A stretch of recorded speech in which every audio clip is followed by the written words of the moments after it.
Эрүүл мэндийн салбар тэр дундаа хувийн хөвшлийн төлөөлөл болсон Monos компанийн хувьд зураасан кодыг бараа бүтээгдэхүүн дээр хэрэглэхээс гадна жижиг лимгийн болон бөөний худалдаа агуулгын үйл ажиллагаанд хэрэгжилж байгаа. Эндээ зогсохгүй бичиг баримт, харилцагч, хэрэглэгчд болох өөрийн салбар үйлдвэр, эмийн сангууд, эм хангам нийлүүлэх байгууллагууд дээр хэрэгжилж байгаа нь үлгэр жишээ байгууллагуудын нэг юм аа. Ажилчтай хүртэл кодын системд оруулж ERP системээр үндэслэн GS1 стандартын GS1 13, GS1 128 гэсэн стандартуудыг амжилттай нэвтрүүлж чадсан Monos компанийн үйл ажиллагааны талаарх энэ удаагийн дугаартаа онцолж байна.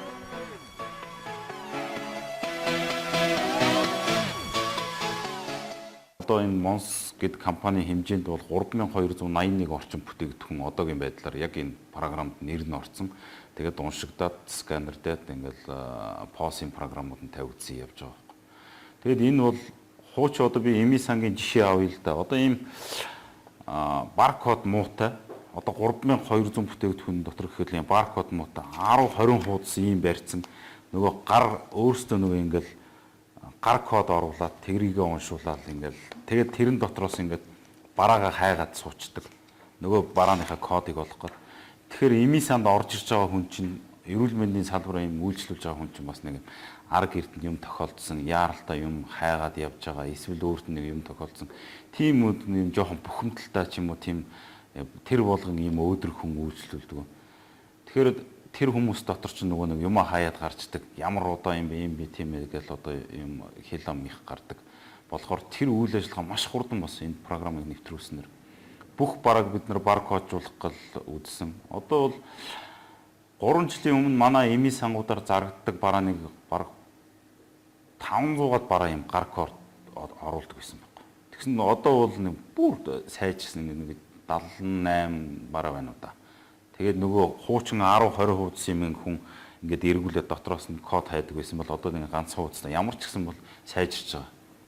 Ингээд 21 аймагт салбартаа бараагаа бэлдээд 21 аймаг руу явуулдаг. Тэгээд тэрэн дотор нөгөө дандаа гар ажиллагаатай ингээд нэг ширхэг, хоёр ширхэг, гурван ширхэг гэж тоолоод нөгөө аймагуудын захиалгуудыг бэлддэг, явуулдаг, эмнэлгүүдийн нөгөө тендерийн бараа бэлдэж явуулдаг. Тэгсэн чинь тэрэн дээр илүү явуулцдаг, дутуу явуулцдаг. Эсвэл нэг нэр төрлийн нөгөө нэр төрлөөр зөрүүлцдэг ч юм уу. Ийм алдаанууд их гардаг байсан. Тэгсэн одоо энэ програм нэвтрээл баркодын систем нэвтрээд ирэхээр терминалтай болоод ирэхээр яг терминалаар уншуулаад ингээл явахаар нэр төрөл нь зөрхөө болчихж байгаа. Дутагдал гарахаа болчихж байгаа. Илүү явуулахаа болчихж байгаа. Тэгэл энэ бол яг энэ баркодын ач холбогдол гэдэг бол маш өндөр гэдгийг бол одоо бид нар манай компани хэмжээнд бол ер нь ямар ч одоо албан тушаалын ямар ч одоо агуулгын ачигч, бэлтгэгч, туслагч одоо нөхөн дүүргэгч гэдэг энэ бол бүгд мэддэг болсон.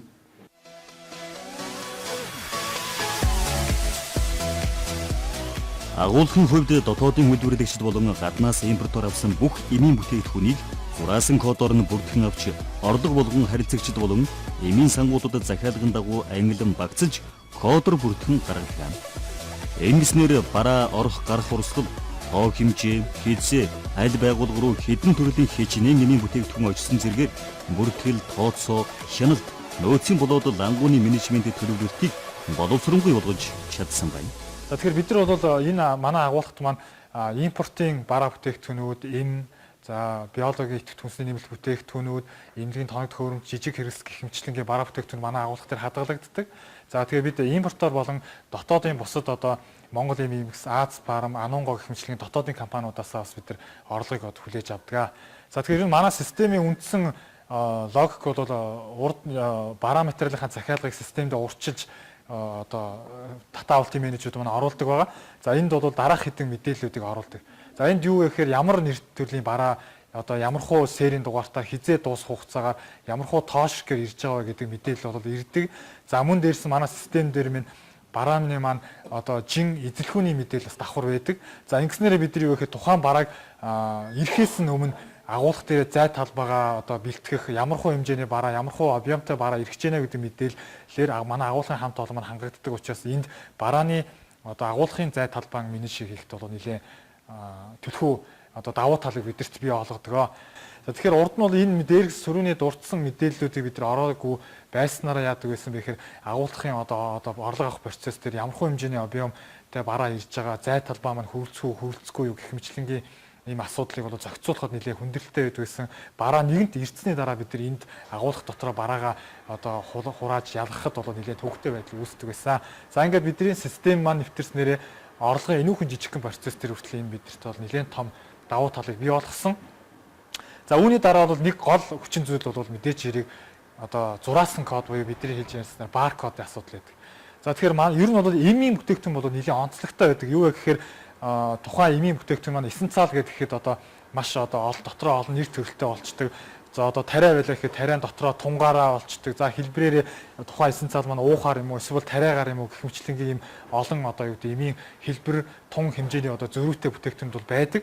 За тэгээд яг энэ систем маань нэвтэрч бид нар зураасан кодыг одоо ашиглахаас өмнө бидэрт бол нэлээд төвөгтэй байдал байсан. Юу вэ гэхээр тухайн агуулга дээр ажиллаж байгаа ялангуяа орлогын одоо үйл ажиллагаа эрхэлж байгаа ажилтан маань энэ бүтээгдэхүүнүүдийн хооронд нь одоо тун хэмжээгийн савлгааг нь солих асуудал бас нэлээд бас гардаг байсан. Юу гэхээр эссенциал уухаар ирсэн одоо бүтээгдэхүүн байлаа гэхэд тэрийг одоо тариа гэсэн хэлбэр рүү орлогоор авах гэх мэтчлэнгийн иймэрхүү алдаанууд бол бас тодорхой хэмжээгээр гардаг байсан.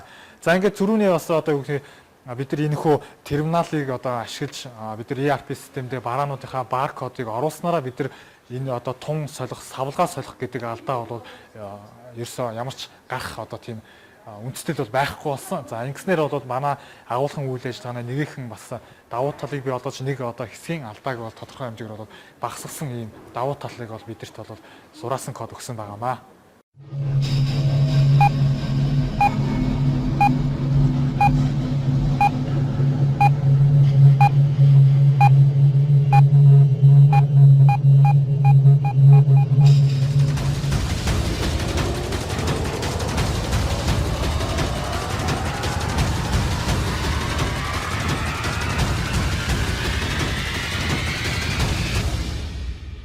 За тэгэхээр ер нь бол энэ дашин хэлэхэд бол бид нар агуулгахдаа бол нэг 3 төрлийн баркодыг ашиглаж байгаа. За юу гэхээр нэгт бол тухайн барааны өөр дээр байгаа баркодын асуудал яригдж байгаа. За хоёрт бол манад одоо энд харагдаж байгаа барааны одоо байршлын баркодны асуудал яригдж байгаа. За мөн нэвтрүүлгийн дундуур бас дахиж дурддах баримтан дээр одоо хэвлэгдэж гарсан баркодыг бид нар бас юунд хэрэглэж байгаа талаар бас та бүхэндээ бас мэдээлэх болно. За ингээд одоо хоёр дахь баркодны болох барааны байршлын баркодыг юунд ашигладаг талаар та бүхэнд бас танилцуулъя гэж бодож байна. За тэгэхээр энэ нь бол ерөнхийдөө манай агуулгын барааны тавиуруудын маань баркод байгаа. За энэ юу вэ гэхээр warehouse буюу одоо манай агуулгын энэ бол A заалны C игнэний 3 дугаар багны одоо 1-р давхрын одоо бараа гэсэн ийм одоо утга санааг агуулсан бүх юм код л байгаа. За тэгэхээр бид нар 1-р давхар, 2-р давхар буюу 2-р давхрын 3-р одоо багны 2-р давхрын одоо байршлын баркодыг та бүхэнд бас танилцуулж уншуулъя. За тэгэхээр ингээд барааны байршлын баркодыг уншуулахад дараах ийм функцүүдийн сонголтууд гарч ирдэг. За тэгэхээр бид нар барааны үлдэгдэл шалгах сонголтыг хийе. За тэгэхээр энэ дээр юу гарч байгаа вэ гэхээр энэ 3-2 гэсэн байршил дээр бол витамин С, за 250-тай, мөн 500 мг-тай папая энзим одоо центрийн номер 300-тай гэсэн одоо энэ дөрвөн бүтээгдэхүүний одоо мэдээлэл гарч ирж байна. За тэгэхээр энд бол тоонод байгаа. За ингээд хөх дэвсгэрт дээр бол тухайн дөрвөн нэр төрлийн бүтээгдэхүүн тус бүр дээр хичнээн тооны үлдэгдэл байгаа вэ. За мөн тухайн одоо бүтээгдэхүүн маань ямар серийн дугаартай буюу хэдэн онд хугацаа дуусгах бүтээгдэхүүнүүд байна вэ гэдэг бол ийм мэдээлэлүүд бол гарч ирдэг. За ингэснээр бол тухайн агуулга дээр ажиллаж байгаа нэгтлэнгууд за мөн дээрэс нь одоо эд хариуцагч нар маань энэхүү функцийг ашиглаж тухайн барааны оролт гаралт зөв байна уугүй юу, үлдэгдэл яг системтэйгээ тулж байна уугүй юу гэдэг хяналтуудыг бол хийдэг байгаамаа. Урд нь энэ баркодын систем маань одоо энэ тавиурын одоо дугаарлалтын систем манад агуулгах дээр нэвтрээгүй байснараа ямар дутагдaltaй талтай байсан бэ гэхээр шинээр ажилчид орж ирдэг. Эргээд тэр ажилтан бие дааж одоо ажиллахад бол нэлээд төвөгтэй байдал үүсдэгсэн. Юу гэхээр миний хариуцсан бараа энэ агуулгахын хаана ямар тавиур дээр хичнээн тоотой байгаа одоо захиалгын одоо баримт гарч ирэхэд тэрийг бэлтгэхийн тулд заашгүй урд нь ажилтдаг байсан туршлагатай хүний дагаж явж барааныхаа байршил нэгсэндээ өөрөө одоо толгойдоо хийж чэйжж явдаг байсан бол энэхүү одоо дугаарлалтыг одоо бид нар үйл ажиллагаанд хэрэглэснээр өнөөдөр агуулгах дээр урд нь орж ирж ажиллаж байгаагүй хин ч орж ирсэн тухайн одоо ямарваа нэгэн захиалгыг бэлтгэх болоход энэ нөхөө одоо байршлын одоо дугаарлалт маань бол бүх зүйлийг бол хэлж өгдөг.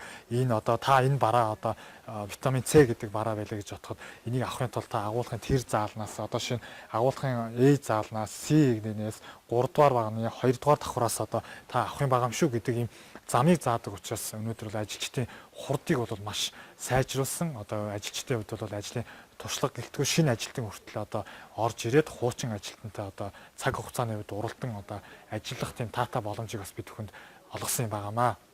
За тэгэхээр ингээд манай агуулгатаар хэрэгжилж байгаа одоо баримтын баркодны талаар бас та бүхэнд отохоос мэдээлэл өгье гэж бодож байна. Ажилчид маань одоо тухайн эндээс одоо бид нар иммунал одоо туслаар одоо 10 ширхэг одоо 30 ширхэг бэлтгэсэн байна. За энийг шалгая гэх юм бол энэ одоо хуудсан дээрс бид нар одоо бараг 3-4 хуудсан гэж одоо эргүүлж одоо нөгөө бүтээгдэхүүнээ хайдаг. За нөгөө иммунал нь хаана байна, аль хэсгээр хаана бичигдсэн байна гэж хайдаг байсан бол одоо бид нар баркодыг бид нар одоо хэрэгэлдэг болсноороо энэ баримтан дээр одоо хаана ямар бараа байгаа вэ гэдгийг одоо хайхгүйгээр баркодыг уншуулаад за тэдний ширхэг тухайн бүтээгдэхүүн бэлтгэгдэх ёстой байна гэж шууд ингээд цаг хугацааг бол асар их хэмнсэн юм давуу талыг бол бидэрт олгосон байгаамаа.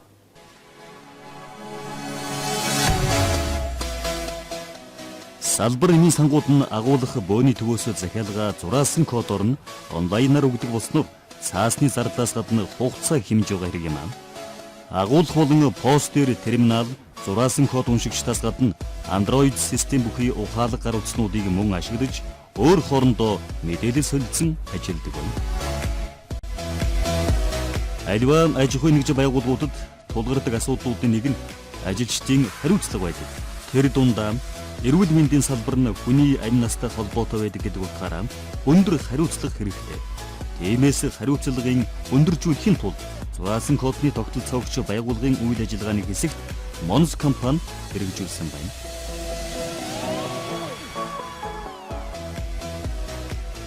Байгууллага аж ахуй нэгж шинэ системийг нэвтрүүлэхэд хууль эрх зүйн орчин маш чухал.